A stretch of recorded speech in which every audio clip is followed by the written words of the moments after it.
ಹೇಮಾವತಿ ನೀರು ಬಿಟ್ಟಿಲ್ಲ ಅಂತ ಹೇಳ್ಬಿಟ್ಟು ನಮ್ಗೆ ನಮ್ಮ ಬಿಟ್ಟಿಗೆ ನೀರು ಕೊಟ್ಟಿಲ್ಲ ಅಂತ ಹೋರಾಟ ಮಾಡೋದು. ನಮ್ಮೆಲ್ಲ ಕೇಸ್ ಆಗ್ತದೆ. ನಾವೇನು ಎದುರಿಲ್ವಲ್ಲ, ಕೇಸ್ ಗೆಲ್ಲಿಲ್ವ ನಾವು? ನಮ್ಮ ಪರನೇ ಕೇಸ್ ಆಯ್ತು, 2 ಕೇಸ್ 3 ಕೇಸ್ಗಳನ್ನ ನಾವು ಹೋರಾಟ ಮಾಡ್ತಿದ್ವಿ ನಾವು.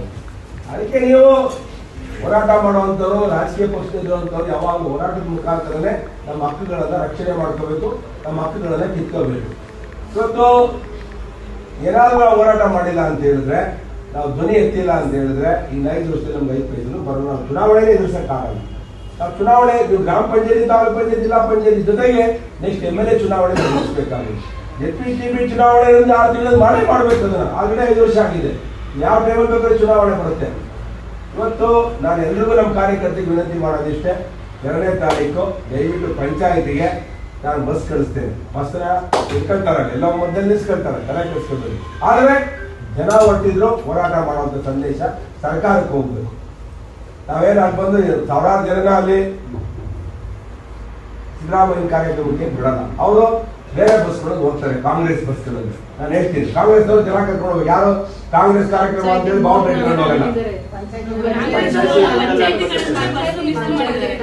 ಹೇಳಿದಲ್ಲ, ಆ ಬಸ್ಸಲ್ಲೇ ಕೂತ್ಕೊಂಡ್ ಬರ್ಬೇಕು, ಅಲ್ಲೇ ಬಾವುಟ ಹಾಕ್ಬೇಕು. ಹೇಳಿದಲ್ಲ, ನಾನು ಇವಾಗ ಹೇಳ್ತಾ ಇದ್ದೀನಿ ನಿಮ್ಗೆಲ್ಲ.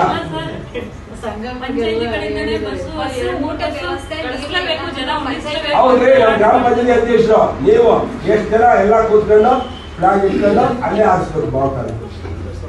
ಬಸ್ ಅಲ್ಲ, ಭಾಷಣ ಮಾಡ್ಬೇಕಾದ್ರೆ ತಪ್ಪು ಬಾವುಟ ಧಿಕ್ಕಾರ, ಅನುದಾನ ಕೊಡದಿರುವಂತಹ ಸಿದ್ದರಾಮಯ್ಯ ಧಿಕ್ಕಾರ ಅಂತೇಳಿ ಯಾರು ಕೂಗ್ತೀರೋ ಅವ್ರಿಗೆ 1 ಲಕ್ಷ ರೂಪಾಯಿ ಬಹುಮಾನ ನೀವೇ ಕೊಟ್ಬಿಡ್ತೀನಿ ನಮ್ಮ ಅಧ್ಯಕ್ಷರಿಗೆ. ನೀವೇ ಕೂತ್ಕೋಬೇಕು. ಯಾರು ಹೇಳ್ತಿದಾರ ಧೈರ್ಯ ಇರೋದು ಯಾರಿಲ್ಲ ನೋಡೋಣ. ಯಾಕಂದ್ರೆ ಇದು ಸ್ವಾತಂತ್ರ್ಯ ಹೋರಾಟದಲ್ಲಿ ಎಷ್ಟೋ ಜನ ಬ್ರಿಟಿಷರ್ ವಿರುದ್ಧ ಹೋರಾಟ ಮಾಡಿ ಇತಿಹಾಸ ಬರೆದು ಹೋಗಿದ್ದಾರೆ ನಮ್ಮ ದೇಶದಲ್ಲಿ. ನಮ್ಮ ದೇಶದ ಮಣ್ಣೆ ಹೋರಾಟ ಮಾಡೋದ ಮಣ್ಣು. ಕೇಳಿಸ್ಕೊಂಡ್ರ? ನೀವೆಲ್ಲರೂ ಹೋಗ್ಬೇಕು, 10 ಜನ ಧಿಕ್ಕಾರಕ್ಕೆ ಹೋಗ್ಬೇಕು. ಎಲ್ಲ ಮೀಡಿಯಾ ಆ ಕಡೆ ಡೈವರ್ಷನ್ ಆಗುತ್ತೆ. ಅವಾಗ ಗೊತ್ತಾಗುತ್ತೆ ನಮ್ಮ ಹೋರಾಟ ಯಶಸ್ವಿ ಆಗುತ್ತೆ. ಮಾಡಿ ಜನಗಳು ನೋಡೋಣ. ಗ್ರಾಮಾಂತರದ ಯಾರು ಕರ್ಕೊಂಡು ಹೋಗ್ಬಾರ್ದು ಬಸ್ಸಲ್ಲಿ. ಕೇಳಿಸ್ಕೊಂಡ್ರ? ಅವ್ರ ಬಸ್ಸಲ್ಲಿ ಹೋಗೋದು, ಅಲ್ಲಿ ಧಿಕ್ಕಾರಕ್ಕೆ ಪೊಲೀಸಲ್ಲಿ ಎಲ್ಲ ನೀನು ಐಡಿಯಾಗಳು 100 ಇವೆ ನನಗೆ. ಕಡೆ ಕೇಳಿಸ್ಕೊಳ್ಬೇಡ್ರಿ. ನಮ್ದು ಹೋರಾಟ ಒಂದ್ ಕಡೆ ಇರ್ತದೆ. ನಮ್ಮ ಕಾರ್ಯಕರ್ತರು ಅದನ್ನ ಪ್ಲಾನ್ ಮಾಡಿ ಅಲ್ಲಿ ಕೂಗಿದ್ರೆ ಎಷ್ಟು ಜನ ಕೂಗ್ತಾರೋ 10 ಲಕ್ಷ ರೂಪಾಯಿ ಅದಕ್ಕೆ ಇಟ್ಟಿರ್ತೀನಿ ನಾನು. 10 ಜನ ಕೂಗ್ರೆ 10 ಜನ ಕೊಡ್ತೀನಿ. ಇಲ್ಲ 25 ಜನ ಕೂಡ 55,000 ರೂಪಾಯಿ ಕೊಡ್ತೀನಿ. ಕೊಡ್ತೀನಲ್ಲ, ನಿನ್ ಕೈಲೇ ಕೊಟ್ಟಿರ್ತೀನಿ, ನೀನೇ ಇಟ್ಕೊಂಡಿರೋ ಅಲ್ಲೇ ಕೊಟ್ಕೊಡಲ್ಲ.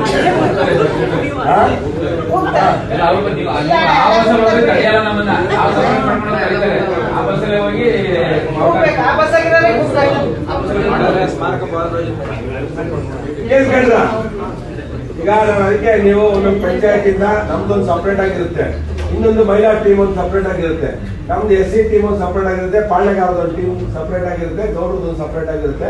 ಒಂದೊಂದು ಟೀಮ್ಗಳು ಮಾಡ್ತೀವಿ ನಾವು. ಟೀಮ್ ಮಾಡಿ ಯಾವ ತರ ಇದನ್ನ ಯಶಸ್ಸು ಮಾಡ್ಬೇಕು ಅನ್ನೋದ್ರ ನೀವು ನನಗೊಂದು ಐಡಿಯಾ ಬಂದು ಕೊಟ್ಟಿದ್ದೀನಿ.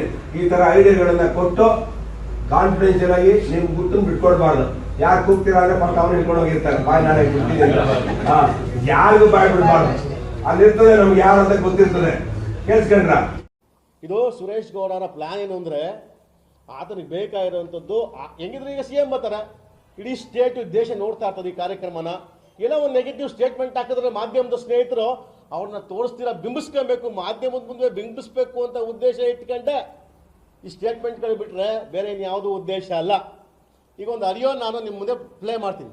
ದಯವಿಟ್ಟು ಮಾಧ್ಯಮ ಸ್ನೇಹಿತರು ಅದು ಯಾವ ರೀತಿ ಈ ರಾಜ್ಯದ ಜನತೆ ಕಳಿಸ್ಕೊಡ್ತೀರೋ ಗೊತ್ತಿಲ್ಲ, ಕಳಿಸ್ಕೊಡಿ ಇದನ್ನು.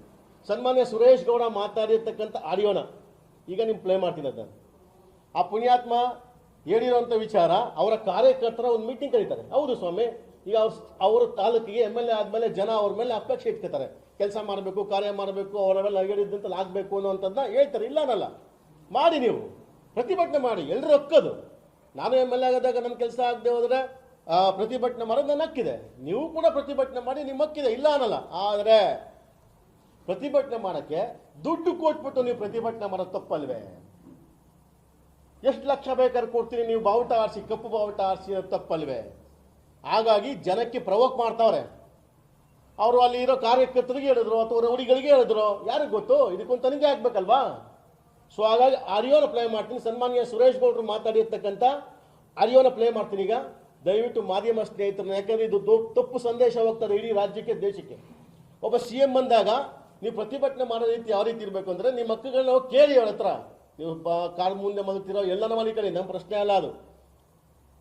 ನಿಮ್ಮ ಕ್ಷೇತ್ರಕ್ಕೆ ದುಡ್ಡು ತಗೊಂಬಂದು ಕೆಲಸ ಮಾಡಿ. ಆದರೆ ಒಬ್ಬ ಮುಖ್ಯಮಂತ್ರಿಗಳು ಬಂದಾಗ ನೀವು ಪ್ರವೋಕ್ ಮಾಡೋದು ಹೆಂಗೆ? ಸೊ ಹಂಗಾಗಿ ನಾನು ಜಿಲ್ಲಾಧ್ಯಕ್ಷರ ನೇತೃತ್ವದಲ್ಲಿ ನಾವು ಇವತ್ತು SP ಅವ್ರಿಗೆ ಒಂದು ಕಂಪ್ಲೇಂಟ್ ಲಾಂಚ್ ಮಾಡ್ತಿದ್ದೀವಿ. ಸುರೇಶ್ ಗೌಡ ಮೇಲೆ ಇವತ್ತು ಒಂದು ಕಂಪ್ಲೇಂಟ್ ಮಾಡಿಸ್ಬೇಕು ಅಂತಿದ್ದೀನಿ. ಮತ್ತು ನಾವು ಹೋಮ್ ಮಿನಿಸ್ಟರ್ಗೂ ನಾನು ಬಿಡಲ್ಲ, ಇವತ್ತು ತನಿಖೆ ಮಾಡಲೇಬೇಕು. ಅವರು ಅಲ್ಲಿ ಮಾತಾಡಿರೋ ಸಭೆಗಳಲ್ಲಿ ಅವ್ರ ಕಾರ್ಯಕರ್ತರ ರೌಡಿಗಳಿದ್ರ ಅಥವಾ ಯಾರು ಟೆರರಿಸ್ಟ್ ಇದ್ರೆ ಯಾರು ಗೊತ್ತು? ಅವನು ಯಾರೋ ರೆಕಾರ್ಡ್ ಕೇಳಿದ ಮೇಲೆ ನನ್ನ ಮಾತುಗಳನ್ನ ನಿಮ್ಮ ಜೊತೆ ಮುಂದುವರಿಸ್ತೀನಿ. ದಯವಿಟ್ಟು ಆಡಿಯೋ ರೆಕಾರ್ಡ್ನ ಕೇಳಿಸ್ಕೋಬೇಕೀಗ.